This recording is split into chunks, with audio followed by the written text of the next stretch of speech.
दृश्यमाननगरी तुल्यं निजान्तर्गतम् पश्यन्नात्मन्मायया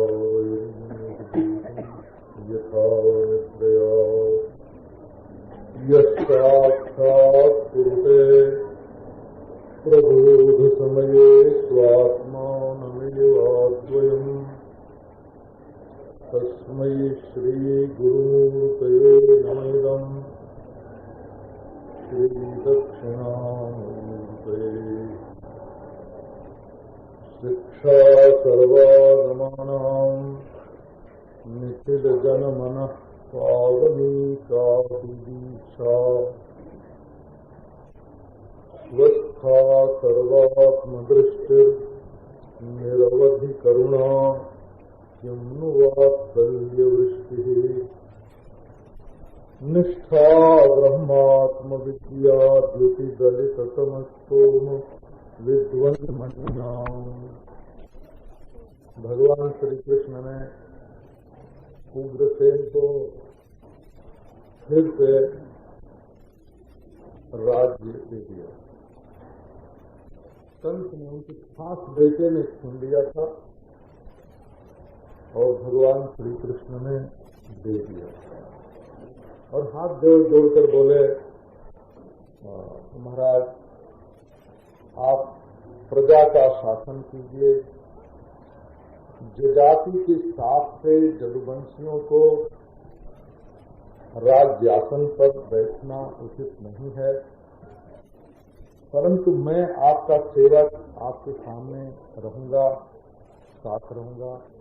बड़े बड़े देवता भी आपकी सेवा करेंगे। वैसे जजाति का साथ तो जैसा श्री कृष्ण को है वैसे ही उग्रसेन को भी है।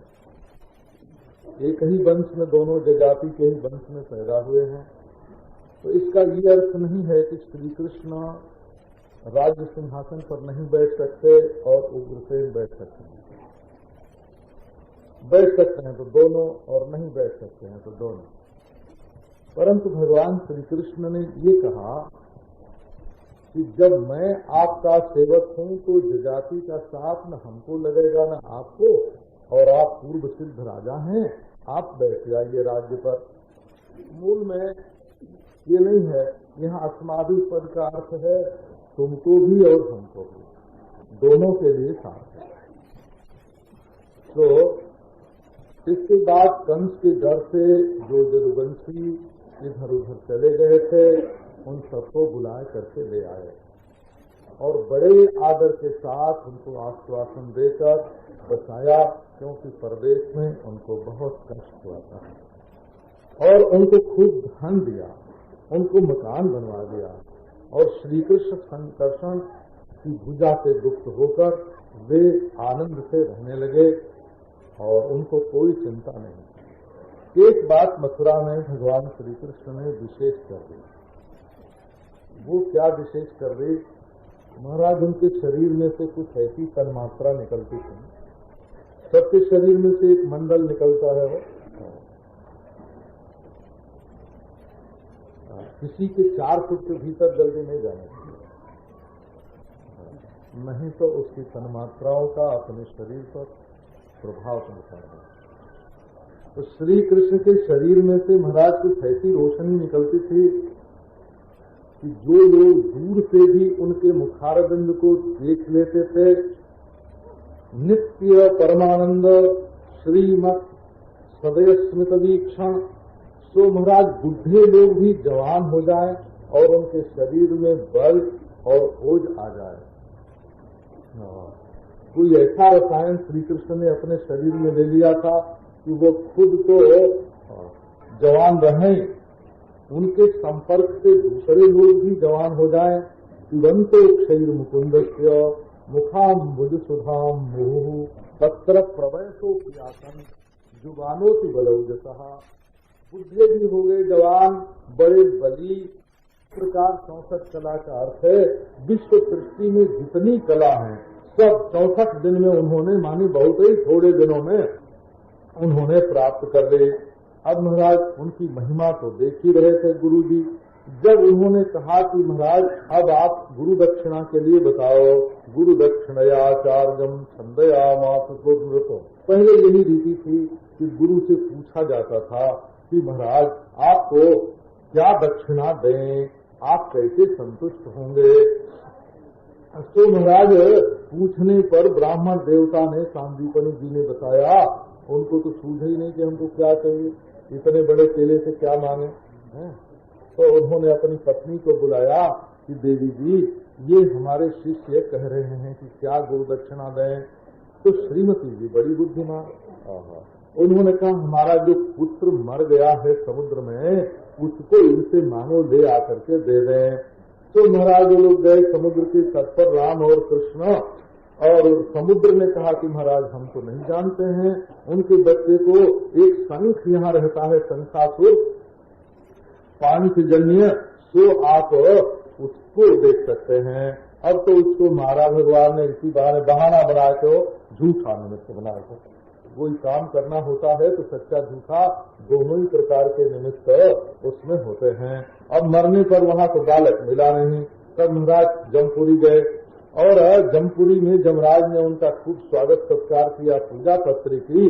तब वहाँ भगवान ने बताया कि हम गुरुपुत्र लेने के लिए आए हैं, और ला करके उनको दे दिया गुरु जी को। जमराज से कह दिया, यद्यपि वेद शास्त्र में कहीं ये विधान नहीं है कि मर के कोई प्राणी जमपुरी में गया हो और उसको लौटा लिया जाए, लेकिन मेरी आज्ञा मच्छासन पुरस्कृता, ये राष्ट्रपति का विशेष आर्डिनेंस है ना, ये कानून की किताब में बाबा नहीं लिखा हो तब भी चलेगा। अब तो महाराज गुरु जी को पुत्र मिल गया, उन्होंने कहा कि अब हमारी कोई कामना बाकी नहीं है। तो इस तरह से महाराज गुरु को प्रसन्न करके और उनका आशीर्वाद लेके कि ये वेद हमेशा ताजे रहें, तुम्हारी कीर्ति पावनी हो, और दोनों रथ पर बैठ करके मथुरा में आए। सारी प्रजा उनको देख करके आनंद से भर गई। इसके बाद कहते हैं अब भगवान जरा स्वस्थ हुए, पढ़ाई लिखाई पूरी हुई और देववंशियों का निवास हो गया, उग्रसेन का राज्य हो गया। तब उन्होंने एक दिन उद्धव जी को पकड़ा। ये उद्धव जी श्री कृष्ण के चचेरे भाई थे। वसुदेव के भाइयों में से एक थे देवभाग, देवभाग के पुत्र थे उद्धव जी। इनका नाम श्रीमद् भागवत में पहले बृहद्बल लिखा है और बाद में उद्धव लिखा है, और हरिवंश में ये बात बिल्कुल स्पष्ट है। तो ये जदुवंशियों के श्रेष्ठ मंत्री थे, कृष्ण के सखा थे, और बृहस्पति के शिष्य थे, और बड़े बुद्धिमान थे। विद्यापाई बृहस्पति थे, और बुद्धि थी इनकी अपनी पूर्व जन्म से लेकर के आए थे, और श्री कृष्ण के प्रेमी थे, और वृष्णियों में इनकी बड़ी प्रतिष्ठा, मंत्री थे। तो भगवान ने उनका हाथ पकड़ा और बोले कि मित्र तुम चले जाओ ब्रज में, और वहाँ गोपियों को जो मेरे वियोग से कष्ट हो रहा है उसको तुम दूर करो। नारायण। अब मत संदेश विमोचय, गोपियों का वर्णन स्वयं भगवान करते हैं कि गोपियों का मन, प्राण, देह कर्म सब मेरे लिए है। उन लोगों ने मेरे लिए लोक और लोक धर्म का भी परित्याग कर दिया, और मेरी जिम्मेवारी है कि हम उनका पालन पोषण करें। देखो मैं हूँ उनका प्यारे से प्यारा, अत्यंत प्यारा। मैं चला आया दूर तो मेरा स्मरण करके वो मुग्ध हो रही हैं, और विरह की उत्कंठा से विह्वल हो रही हैं, और बड़े कष्ट से प्राण धारण कर रही हैं, क्योंकि मैंने कह दिया था कि मैं आऊंगा। तो गोपी तो मेरा स्वरूप ही हैं। अब तो उद्धव जी बड़े आदर के साथ अपने प्रियतम श्री कृष्ण का संदेश लेकर रथ पर चढ़े और नंद बाबा के गोकुल में गए। सूर्यास्त के समय पहुंचे महाराज। वो पशु लौट रहे थे, सब के सब घास चढ़ के जंगलों में थे, और धूल चारों ओर उड़ रही थी, और गायों के लिए बैल आपस में लड़ रहे थे, और गायों के थन से दूध गिर रहा था, और बछड़े और छोटे छोटे महाराज सफेद रंग के बछड़े इधर उधर छलांग कर रहे थे और गायें दुही जा रही थीं, और ये नहीं कि कहीं मालूम पड़े कि कोई ब्रज में उदासी है। वेणुनाम निस्वनेन च, जगह जगह ग्वाल बाल बांस वेणु बजा रहे, श्री कृष्ण के गुणानुवाद का गान हो रहा। गोपी गोप बड़े मंगलमय। उनको रोज ही आशा होती थी कि आज कृष्ण आएंगे।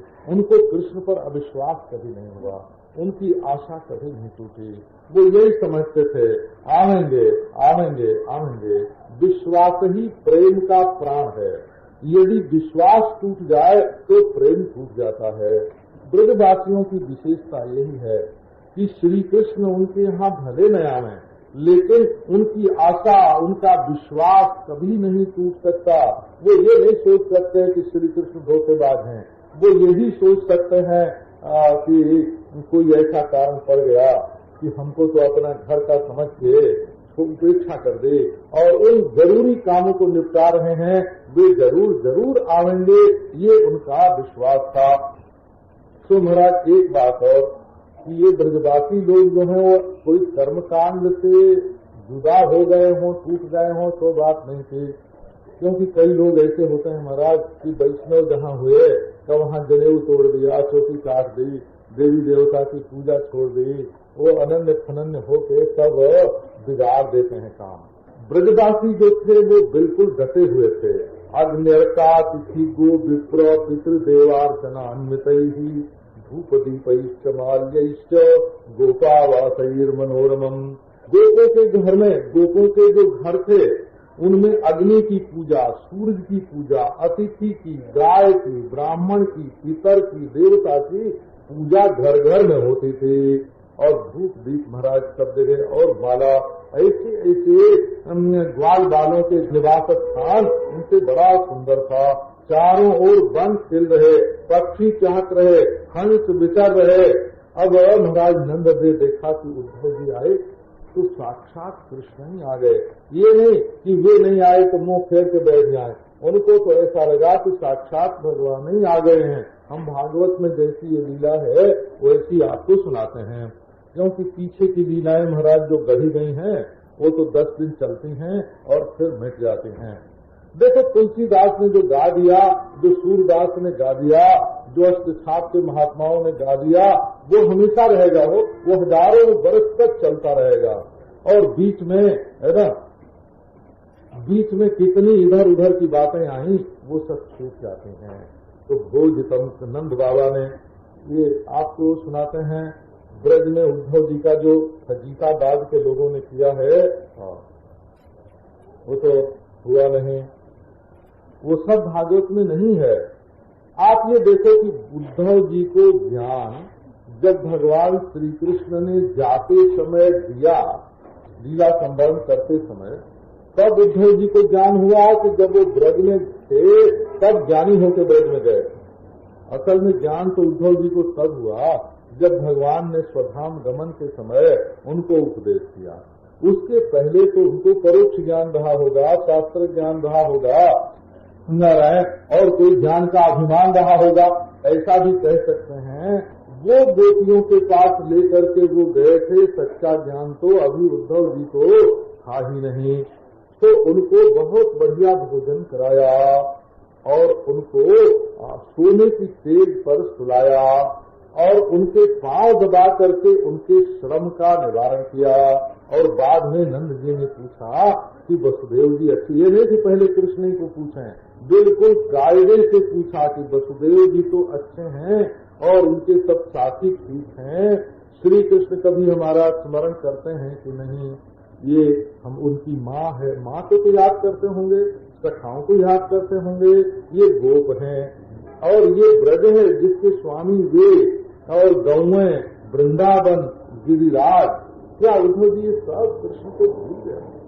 क्या कभी हम लोगों की याद करते हैं? कभी आवेंगे? एक बार भी हमारा दर्शन करने के लिए वे आवेंगे क्या?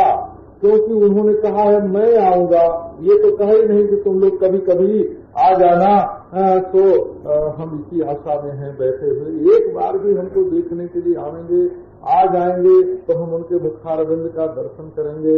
बड़े बड़े कष्ट से उन्होंने हमको बचाया, उनकी वो हंसी, उनका वो भाषण याद करके हमारा तो सब काम धंधा छूट गया। उद्धव जी, ये वही है नदी, वही है वन जिसमें श्री कृष्ण के चरण चिन्ह दिखाई पड़ते हैं। अभी इनको देख करके मन है जात अजम है, वाह जमुना के तीर। देवताओं का काम बनाने के लिए हम लोगों के बीच में ये कोई श्रेष्ठ देवता आए थे। कंस को मारा, कुबलयापीड को मारा, वैसा धनुष तोड़ा और प्रलंब आदि बड़े बड़े जो असुर हैं उनका संहार किया। अब तो नंद श्री कृष्ण के अनुराग में डूब गए और अति उत्कंठा, जैसे उनके प्राण कंठ से आकर के लग गए हों, प्रेम के प्रसार में विह्वल हो गए। यशोदा मैया के मुंह से तो एक शब्द नहीं निकला, केवल आंसू पर आंसू गिरते रहे, आंखों में आंसू और छाती में दूध। स्नेह स्नुत पयोधरा श्रृण्वन्त्य श्रूण्यवात्सराक्षी स्नेह स्नुत पयोधरा। मैथिली शरण में गाया है, अगला जीवन हाय तुम्हारी यही कहानी, आंचल में है दूध और आंखों में पानी। तो महाराज ये यशोदा जी की स्थिति, तो उनकी ये स्थिति देख करके उद्धव जी ने कहा कि तुम लोग श्लाघनीय हो कि भगवान नारायण में ऐसी बुद्धि, ये तो विश्व के कारण है। मरते समय भी इनका नाम आ जाए तो मनुष्य का कल्याण हो जाता है। उनमें तुम लोगों ने इतना प्रेम किया, आवेंगे। तो उद्धव की ये हिम्मत नहीं पड़ी कि कह दें कि नहीं आवेंगे। आगमिष्यत् यदीर्घेणो कालेनो ब्रजमच्युतः, थोड़े दिनों में श्री कृष्ण यहाँ आवेंगे और तुम लोगों का मंगल करेंगे। जैसा कि उन्होंने पहले कहा उसको सत्य करेंगे। और इसके बाद महाराज आध्यात्मिक चर्चा प्रारंभ कर दी। आप लोग खेद न करें, आप देखेंगे कि श्री कृष्ण आपके पास हैं, आपके हृदय में हैं। जैसे ईंधन में, लकड़ी में जैसे आग रहती है, वैसे श्री कृष्ण बिल्कुल आपके हृदय में ही विराजमान है। उनका कोई प्रिय अप्रिय नहीं होता है, वो तो अमानी है, उत्तम मत अधम भी नहीं होता है। उनके माता पिता भार्या पुत्र आदि कोई नहीं होते हैं, उनका जन्म कर्म भी नहीं होता है। वो तो खेल के लिए, साधुओं की रक्षा के लिए धारण करते हैं और निर्गुण होने पर भी अपने में गुण दिखाते हैं। जैसे महाराज बच्चे जब घूमने लगते हैं तो धरती घूमती हुई दिखती है, इसी प्रकार ये चित्त घूमता है और आत्मा कर्ता के समान मालूम पड़ता है। वे तुम्हारे पुत्र नहीं हैं, वे तो सबके हैं। और जो कुछ सृष्टि में है, दृष्टम श्रुतम भूत भवद भविष्य स्थाश्नुश्चरिष्णुर महदल्पकंच विनाच्युताद वस्तुतराम नवाच्यम सैव सर्वम परमार्थ भूतः।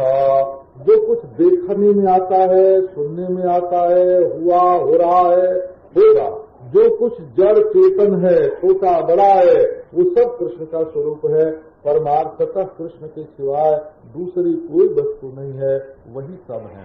इस प्रकार नंद और उद्धव की वार्ता में रात बीत गई। गोपियां उठी, उन्होंने दिए जलाए और घर की वास्तु की पूजा की। वास्तु में एक देवता रहता है, और जब रोज इसकी सेवा की जाती है और तब तो ये ठीक रहता है। और झाड़ू न लगे, झाड़े लग जाए, है ना, और धूल पड़े तो भीख जो है वो सड़ने लगती है। वास्तु देवता मुर्दे की तरह घर को छोड़कर चला जाता है। यदि घर के देवता की रोज रोज पूजा न की जाए, सेवा न की जाए। इसी से अपने यहाँ रिवाज से पहले कि जब मकान बनता था तो उसकी वास्तु पूजा की जाती थी। देवता का निवास है, वो रोज पूजा की अपेक्षा रखता है, नहीं तो उसमें से जब देवता निकल जाता है तब वो निष्प्राण हो जाता है। अब महाराज एक ओर दिए जल रहे, दूसरी ओर गोपियों के शरीर में मणि, और फिर वो दही मथने लगी। खड़ी होकर के दही मथे महाराज, कोई पावर आपसे दही थोड़ी मथना, और तो बड़े बड़े उनके पास। अब उस समय उनका नितंब, उनका वक्षस्थल, उनका हार कुंडल हिले और उसकी शोभा चारों ओर बने।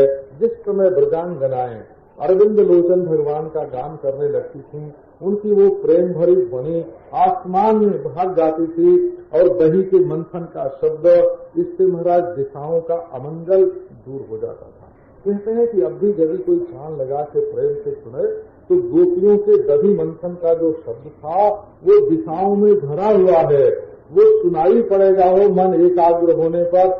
अब महाराज जो सवेरा हुआ, लोगों ने कहा रे नंद बाबा के दरवाजे पर तो रथ है, ये कौन आया, कहीं फिर अक्रूर तो नहीं आ गया, अब क्या करेगा, क्या हम लोगों को ले जाएगा, हम लोगों को ले जा करके क्या करेगा, अब जो अपने मरे हुए मालिक कंस का श्राद्ध करेगा, क्या उसमें कोई हमारी जरूरत पड़ेगी क्या।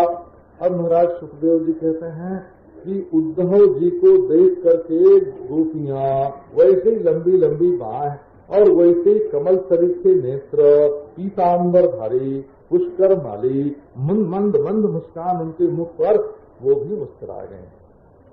और बोली यदि कौन है ये जो कृष्ण के समान वेशभूषा धारण करता है, घेर लिया उद्धव जी को और विनय से बातचीत हंसते हुए उन्होंने, ये नहीं रो रो के बात नहीं की, हंसते हुए उनसे बात की और प्रेम भरी दृष्टि और बड़ी मधुर वाणी एकांत में ले जाकर उनको बैठाया और ये श्री कृष्ण का संदेश लेकर आए हैं ये समझकर उन्होंने बातचीत की। वो गाली गलौज वाली जो बात है ना, वो तो निम्न कोटि की है। जिसके मन में गाली भरी रहती है वो ये सोचता है कि गोपियां भी गाली देती होंगी हमारी तरफ से। बोले जानीम स्वाम जदुपते है पार्षदम समुपागतम, हम जानते हैं जदुपति ने अपने पार्षद को हमारे बीच में भेजा है, वो अपने माता पिता का हित और प्रिय चाहते हैं। नहीं तो उद्धव जी उनके लिए ब्रज में याद करने की वस्तु कौन है। संबंध बड़े बड़े मुनियों के लिए भी दुस्सह होता है और संसार में और मैत्री तो प्रयोजन से होती है, जैसे भौरा जो है वो फूलों से करता है। संसार में यही देखने में आता है कि स्वार्थी लोग अपना मतलब पूरा हो जाने पर दूसरे को छोड़ देते हैं। अब तो गोपियों का मन शरीर सब लग गया और सब घर का काम भूल गया, श्री कृष्ण की लीला का गान करें और याद कर करके रोवें। कैसी लीला करते थे श्री कृष्ण भगवान। एक गोपी महाराज का जो महाराज जिसका समग्र शरीर ही चिन्मय है, चिन्मात्र है, ऐसी श्री राधा रानी देख करके एक भौरे को श्री कृष्ण समागम का ध्यान करके ये सोच के ये उनका भेजा हुआ दूत है, बोलने लगी गोप्युवाच मधुप कितव बंधो मास्पृशांघ्रिम सपत्न्या कुच बिलुलित माला कुंकुमस्मश्रुभिर्नः बहतु मधुपति सन मानिनी नाम प्रसादम यदुस्तदीदम्ब्यम यस्य दूतस्वमीदृक। ये इनकी जो बांगमयी माला है, ये माला भगवान के कंठ में मानो पहनाए रहे हैं। तो गोपी सब गोपी तो नहीं बोलती हैं, सब गोपियों के बोलने में महाराज वाक्य का शब्द का ध्वनि का संकर हो जाए, कुछ स्पष्ट सुनाई न पड़े। ये तो महाराज प्रेम में पागल गोपी, ये वो मधुप, मधुप शब्द का शराबी भी है और भौरा भी है। जो मधु पिए तो मधु, मधुनी पिबती इति मधुपहा, जो मधु पान करे तो मधुप, और जो मधुन पाती इति मधुपहा, जो मधुवंश की रक्षा करे सो भी मधुप है। वंश में मधु शब्द पुल्लिंग है नारायण, और मधुपान कराने में मधु शब्द जो है वो नपुंसक है।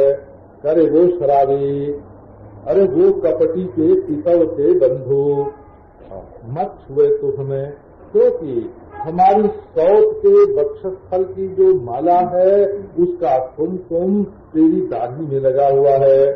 वो जो मानिनी है मथुरा की, मधुपति उनके प्रसाद का दहन करें। तुम्हारे जैसा बेवकूफ दूत है ना जो आया तो मनाने और सौत का कुमकुम लेके आया है, ये धुरा कोई तुम दूत होने योग्य हो। सर्वथा अयोग्य हो।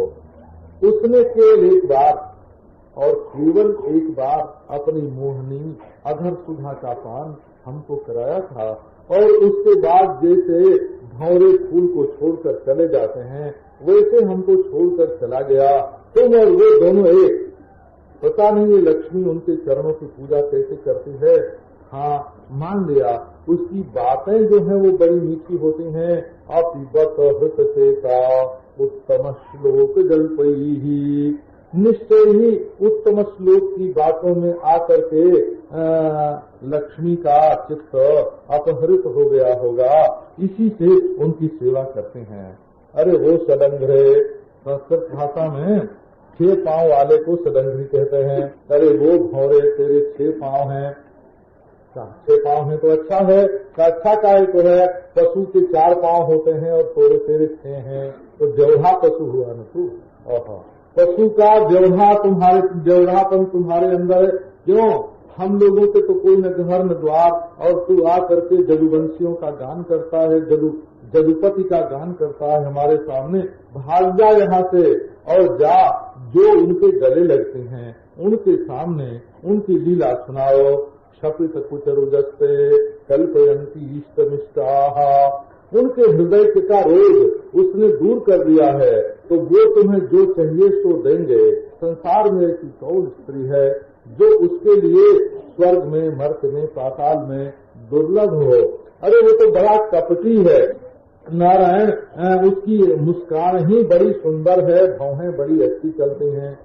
स्वयं लक्ष्मी उसके चरणों की उपासना करती हैं।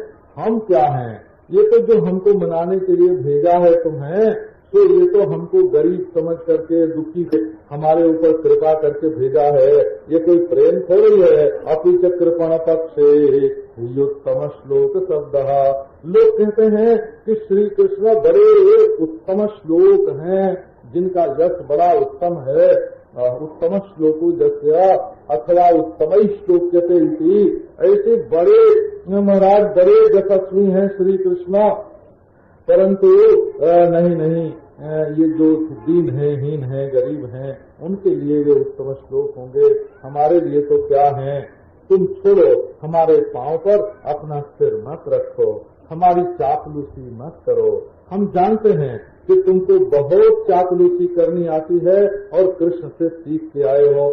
देखो तो सही कि जिसके लिए हम लोगों ने अपने पति पुत्र सब छोड़ दिए, लोक परलोक सब छोड़ दिए, हम गोपियों को भी उसने छोड़ दिया। कितना अकृतज्ञ है, कितना कृतज्ञ है उसके साथ अब संधि करने के लिए। बात ही क्या है?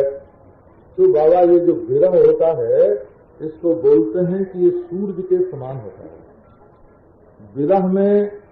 विरह सूर्य के रूप में हृदय में आता है, तो ताप देता है और साथ ही साथ प्रकाश भी देता है। सूर्य में ताप और प्रकाश दोनों होता है। तो महाराज एक ओर तो हो रही तकलीफ और दूसरी ओर ख्याल आया कि ये कृष्ण तो जन्म जन्म से ऐसा ही है। मृगयुरिव कपीन्द्रम विव्यधे लुब्ध धर्मा, एक शिकारी की तरह, बहेली की तरह उसने बाली को मार दिया। और वो रावण की बहन शूर्पणखा वो आई तो उसको विरूप बना दिया सीता जी के कहने से, और बलि से सब कुछ लेकर के और उसको फिर बांध करके रख दिया। तदल मसित सख्य। तो बाबा हमने बहुत कार्य अजमाए, बहुत से कार्य हमने देख लिए हैं। असित सख्य ही, इस काले से हम मित्रता नहीं करना चाहती। फिर बोले कि अच्छा तब उनकी चर्चा क्यों करते हो? बोले दुष्त्यजस तत्कथार्थः, हम इस काले कृष्ण को तो छोड़ सकते हैं परंतु उसकी चर्चा नहीं छोड़ सकते, क्योंकि उसकी कथा में जो स्वाद है, जो रस है, तो उसको छोड़ा नहीं जा सकता। जब अनुचरित लीला कर्ण पीयूष विप्रो, उनका जो अनुचरित्र, उनके द्वारा की हुई जो लीलाएं हैं वो कानों के लिए अमृत हैं। उनकी एक सीकर, एक सुइया भी और केवल एक बार भी यदि कोई ले ले महाराज पी ले तो उसके लिए संसार का कोई बंधन नहीं रह जाता है, और द्वंद्व धर्म तो उसको घुसते ही नहीं है। वो तो महाराज सपरिगृह कुटुम्बम दीन मुत्सृज्य, लोग रोते हैं तो रोने दो। वो तो महाराज बिल्कुल चिड़िया की तरह अपना जीवन व्यतीत करता है और भिक्षुचर्या, कहीं मांग लिया, कहीं खा लिया, कहीं पढ़ रहे, कृष्ण के ध्यान में मग्न है। हम गोपियों ने महाराज उस कपटी की बातों को सच्ची मान लिया और जैसे हरिणियां जो है ना वो शिकारी के गाने को सच्चा मान लेती हैं, तो उपमंत्रण, अब तुम उसकी चर्चा मत करो, तुम जाहे उद्धव जी, उपमंत्रण का अर्थ है भ्रमर और उपमंत्रण का अर्थ है उद्धव जी, दूसरे की चर्चा करो। बोले कि तुम फिर वहाँ चले गए थे, भौरा इधर से उधर गया, लौट के आया। बोले कि तुम वहाँ से चले गए, फिर भेजा है उन्होंने क्या? अच्छा, जो तुम्हें चाहिए सो मांग लो, क्योंकि प्यारे के दूत हो, माननीय हो। तुम कहते हो कि हम चले उनके पास। बोले राम राम, हम उनके पास जाने वाले नहीं हैं। क्यों? तो हर समय उनके पास तो भीड़ लगी रहती है। दुष्ट जब द्वंद्व अवतार स्वम, जब देखो जब स्त्रियां उनके पास रहती हैं, हमारी वहाँ गति कहाँ है? भौरा ने कहा बिल्कुल हम एकांत में मिला देंगे तुमको। बोले नहीं नहीं, ऐसा मालूम पड़ा कि भौरा ऐसा गुनगुना रहा है। तो बोले कि नहीं नहीं, और कोई नहीं होगा तो अपनी श्रीमती जी को, लक्ष्मी जी के जो को तो वो दिन रात अपनी छाती पर रखते हैं, उनके पास एकांत में मिलने का समय ही कहाँ है। तो अतिबत मधुपुर्या मार्ज पुत्रो धुना। अब इस समय वे मथुरा में हैं। क्या अपने माता पिता घर द्वार की याद कभी आती है? ग्वालों की याद आती है, कभी हमारी याद आती है।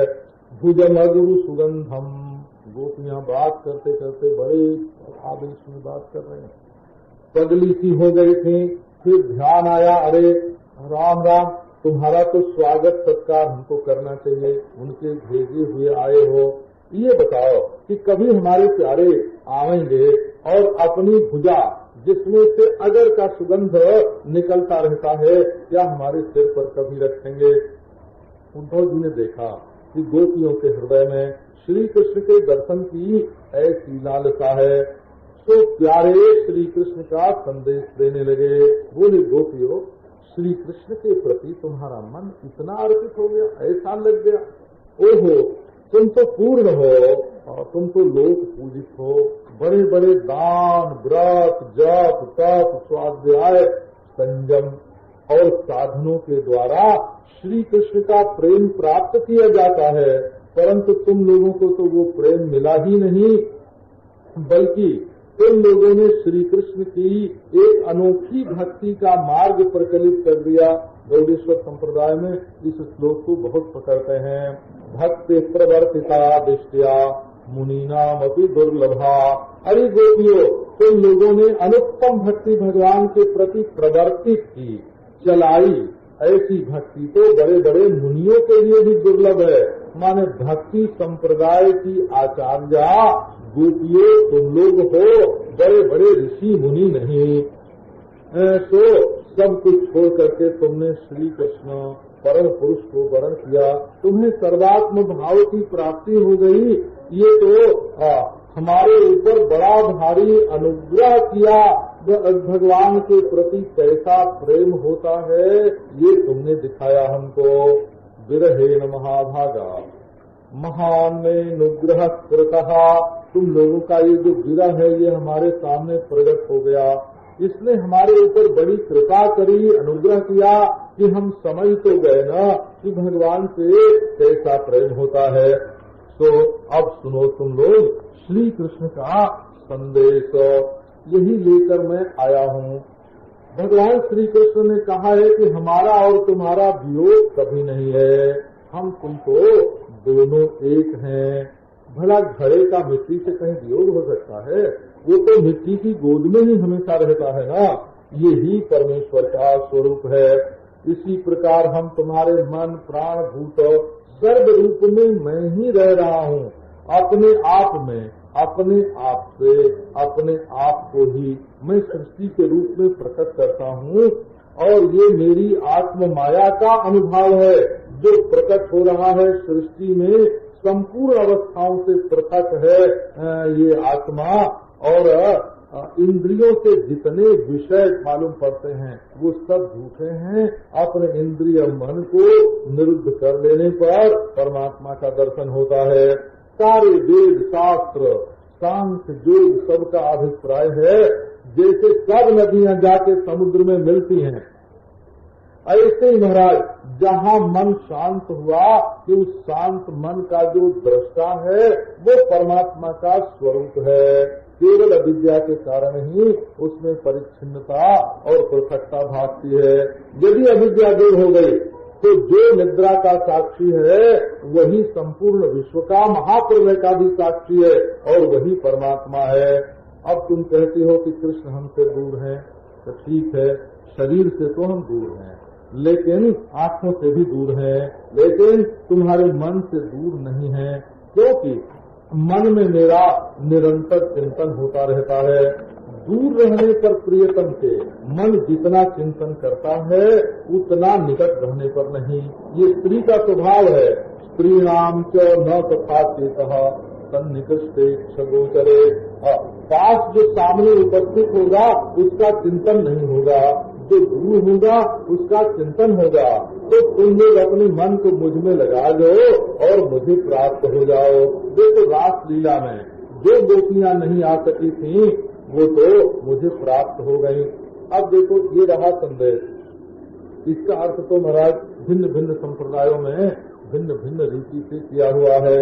और निम्बार्क का अलग है और गौडेश्वर का अलग है। एक नारायण राधा वल्लभ संप्रदाय की भी टीका है परंतु अभी तक वो प्रकाशित नहीं है। तो इस तरह से ये राम सनेहियों की भी टीका है और स्वामी नारायणों की भी टीका है और अपने जो वैदिक संप्रदाय हैं उनका तो कहना ही क्या। सब में अलग अलग इनका भाव बताया है। परंतु जब अपने प्रियतम के संदेश को गोपियों ने सुना तो मूल में ये बात लिखी है कि बहुत प्रसन्न हुई गोपियां। ताऊचुहु उद्धवम प्रीताः तत्संदेशागत स्मृति ही। प्रेम से उभार गई गोपियां और उनकी सब बातें खुलासा दिखने लगी और उन्होंने कहा कि बहुत बढ़िया हुआ, बात ही बदल दी उन्होंने। कंस मर गया, जदुवंशियों का हित हो गया, श्री कृष्ण वहाँ बड़े कुशल से हैं और नारायण श्री कृष्ण वहाँ बड़े प्रेम से स्त्रियों के बीच में रह रहे हैं। अब तो महाराज उनके नखरों में वो जरूर फंसेंगे। कभी कभी हमारी याद भी आती है, क्या रात की रातें भी उनको याद आती हैं? क्या कभी वो आवेंगे अपना स्पर्श देने के लिए? अभी अब कृष्ण यहाँ क्यों आवेंगे? उनको राज्य मिल गया और उनके शत्रु मर गए और राजकुमारियों से विवाह करेंगे और अपने सगे संबंधियों में रहेंगे। हम बिचारी बनवासिनी किमस्माभिर्बनो को भी अन्याभिर्वा महात्मनः। वो तो श्रीपति हैं, आप तो काम हैं, उनको किसी से क्या प्रयोजन है? हम तो वन की रहने वाली वनवासिनी, हम तो पहाड़ी, हम तो जंगली, हमारा क्या प्रयोजन है? लेकिन फिर भी उद्धव जी हम सब कुछ समझती हैं परंतु श्री कृष्ण के प्रति जो आशा है वो टूटती नहीं है। हम ये भी जानते हैं कि पिंगला की आशा में दुख है और नैराश्य में ही बड़ा भारी सुख है, लेकिन हमारी आशा तो टूटती नहीं। इसी का नाम प्रेम है। आशा टूट जाए तो प्रेम काहे का? जो श्री कृष्ण हमसे कह गए हैं उसको हम कैसे भूल सकते हैं? देखो वो नहीं चाहते हैं, उदाहरण है ना हमारे सामने कि वो नहीं चाहते हैं तब भी लक्ष्मी उनके शरीर का परित्याग नहीं करती है। तो जब लक्ष्मी इतना प्रेम करती है कि न चाहने पर भी उनके शरीर से चिपकी रहे तो हम अपना प्रेम उनके प्रति कम कैसे कर सकते हैं? उद्धव जी ये यही नदी है, यही पहाड़ है, यही वन है और यही गौएं हैं, यही बंसी ध्वनि है जहाँ श्री कृष्ण ने बड़ी बड़ी लीला की हैं। एक एक बात याद आती है। ये देखो उनके चरण चिन्ह, नन्हे नन्हे चरण चिन्ह अभी यहाँ भी दिखाई पड़ते हैं। उनकी वो ललित गति, वो उन्मुक्त हास्य, वो उनकी लीला भरी चितवन, वो उनकी मीठी वाणी उद्धव जी भूलती नहीं है। हे नाथ, हे रमानाथ, ब्रजनाथार्तिनाशनो मग्नमुद्धर गोविंद गोकुलम ब्रजिनार्णवे। हे नाथ, हे रमानाथ, हम सब दुख के समुद्र में डूब रहे हैं, हमारा उद्धार करो। अब महाराज श्री कृष्ण के संदेश से गोपियों का दुख दूर हो गया और वे उद्धव की पूजा करने लगे। उद्धवम पूजयान चक्रोर ज्ञात्रात्मानम मधोक्षजम। गोपियों को ये ज्ञान हुआ कि हमारा आत्मा ही श्री कृष्ण का स्वरूप है और उद्धव का सत्कार करने लगे। कुछ महीने तक उद्धव जी वहाँ रहे, कृष्ण की लीला कथा का गान करते थे। क्षण के समान दिन बीत जाते श्री कृष्ण की कथा में, और नदी, पर्वत, द्रोणी, जहाँ जहाँ श्री कृष्ण ने लीला की वहाँ वहाँ उद्धव जी जाते और गोपियों के इस प्रेम को देख करके उद्धव जी परमानंद में मग्न हो गए और गोपियों को नमस्कार करके बोले, एता परम तनुभृतो भुवि गोपबद्धो गोविंद एव निखिलात्मनिरूढ़ भावाः वांछन्ति जद भवभियो मुनयो वयं च किं ब्रह्म जन्मभिरनंत कथा रसस्य। बोले बस शरीर धारण करना तो गोपियों का ही सफल हुआ। क्यों? बोले श्री कृष्ण के प्रति इनके हृदय में सच्चा प्रेम है। बड़े बड़े ऋषि मुनि संसार से डर करके इसी प्रेम को तो चाहते हैं, हम भी यही चाहते हैं। महाराज किसी को ब्रह्मा का जन्म हो जाए या ब्राह्मण का जन्म हो जाए और भगवान की कथा वार्ता में उसको स्वाद न हो तो ब्रह्मा का जन्म क्या करेगा? इसका ऐसे दिया कि यदि भगवान की कथा में रस आ गया तो ब्राह्मण या ब्रह्मा होने की क्या जरूरत है? किम ब्रह्म जन्म भी अनंत कथा रसस्य। अनंत की कथा में जिसको रस है उसको ब्रह्मा होने की क्या जरूरत, ब्राह्मण होने की क्या जरूरत? उसके लिए ये सब कुछ नहीं है। और अनंत कथासु अरसस्य, जिसके जीवन में अनंत की कथा का स्वाद नहीं आया वो ब्रह्मई हो गया तो क्या हुआ? अब उद्धव जी कहते हैं कि कहाँ तो ये स्त्री है, न इनकी जात ऊंची है, न ज्ञान ऊंचा है, न आचार ऊंचा है। लोग आचार ऊंचा हो तो धर्मात्मा हो जाते हैं, जाति ऊंची हो तो समाज में बड़ी प्रतिष्ठा होती है, और ज्ञान ऊंचा हो तो अविद्या को पार कर जाते हैं। परंतु इनके पास तो कुछ नहीं है। परंतु श्री कृष्ण के प्रति इनके हृदय में इतना प्रेम। बोले भाई प्रेम से क्या होगा, ज्ञान तो चाहिए ना। बोले ना ना, प्रेम के मार्ग में ज्ञान की जरूरत नहीं है। जो अज्ञानी भी भगवान का भजन करता है, भगवान से प्रेम करता है, उसका कल्याण हो जाता है। तो कैसे? तो कोई अनजान में भी यदि अमृत पी ले, अगद राजई वो उपयुक्त, यदि अनजान में भी कोई अमृत का पान कर ले तो उसका मंगल हो जाता है।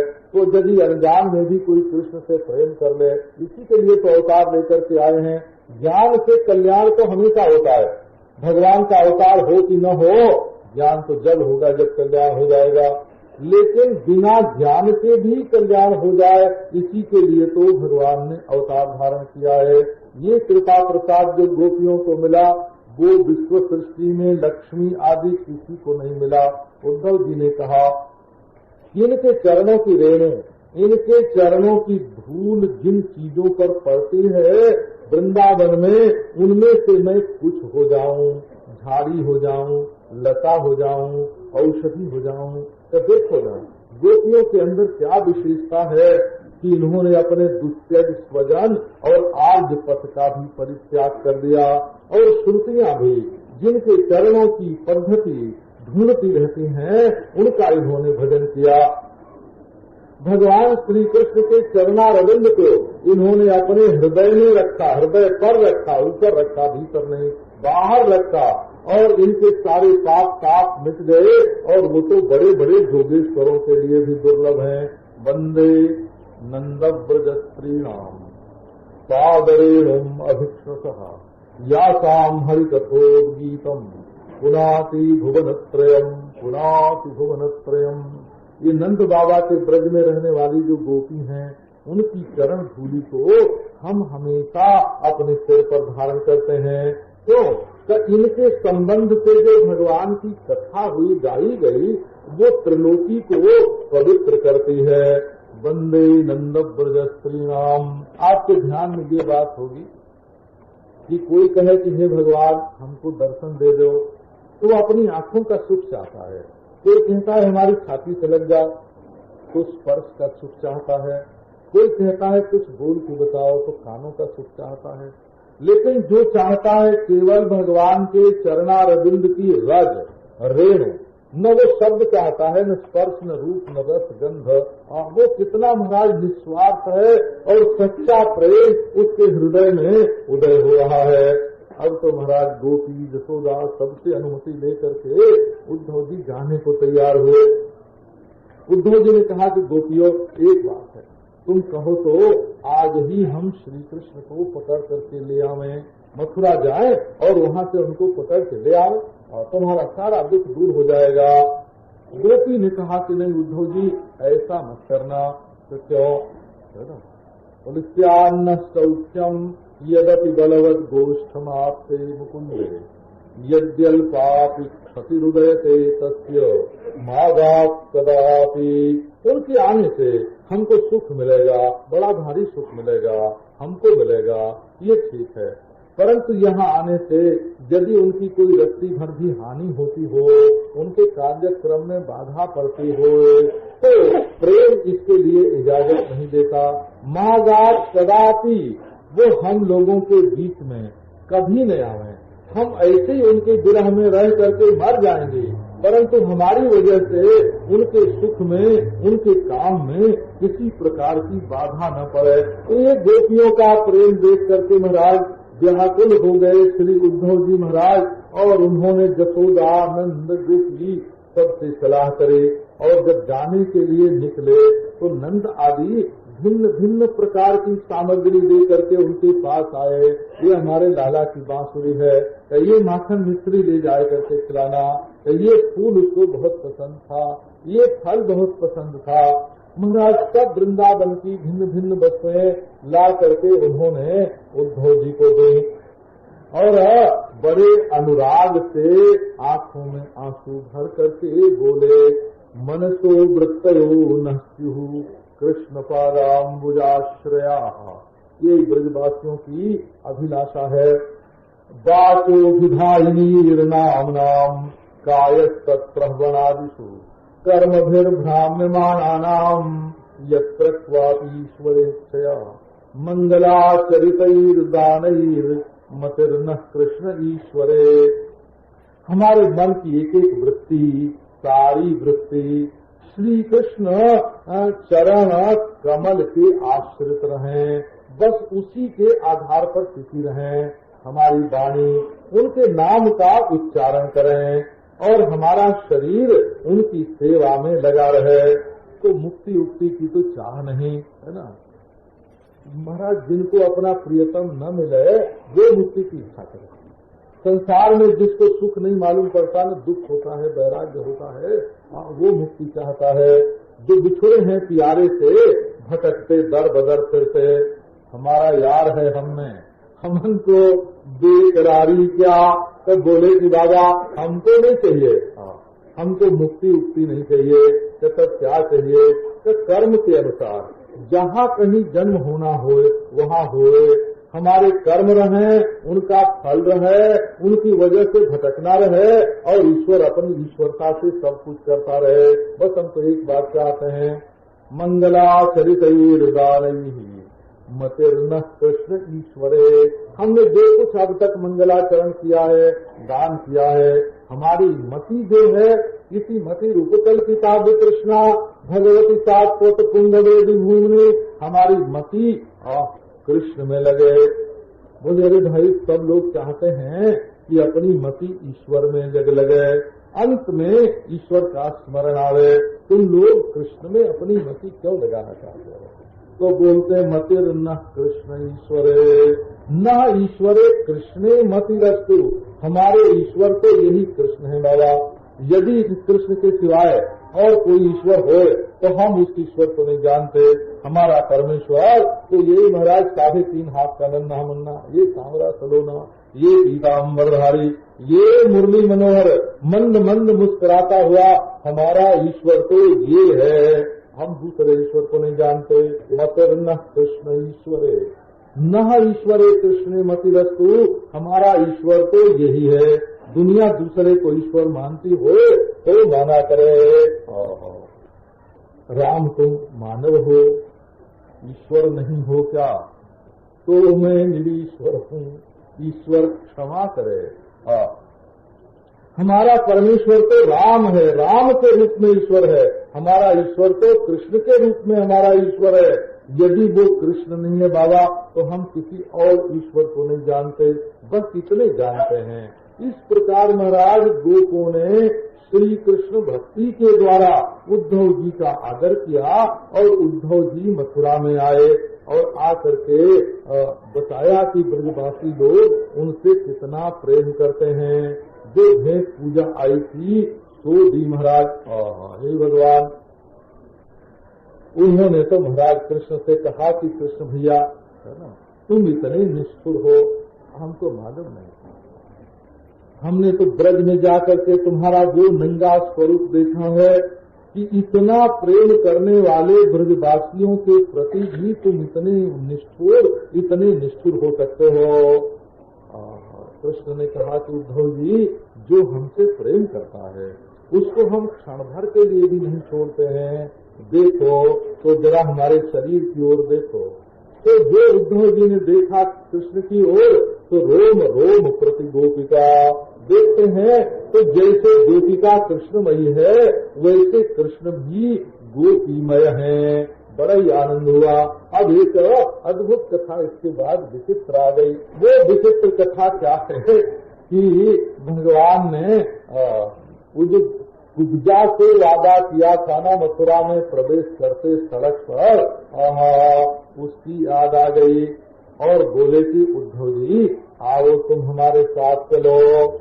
श्री विश्वनाथ चक्रवर्ती जी ने इस प्रसंग में लिखा है कि कहाँ गोपियों का प्रेम और कहाँ कुब्जा, ये दोनों का क्या मेल है, कैसे एक साथ मिला दिया।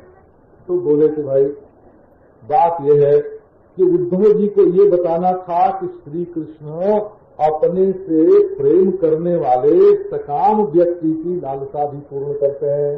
तो जो निष्काम सच्चा प्रेम उनसे करे उसको तो वो छोड़ कैसे सकते हैं। उन्होंने कहा उद्धव जी देखो, कई रंधी मत्य हम सबको नास्मित्य तुम।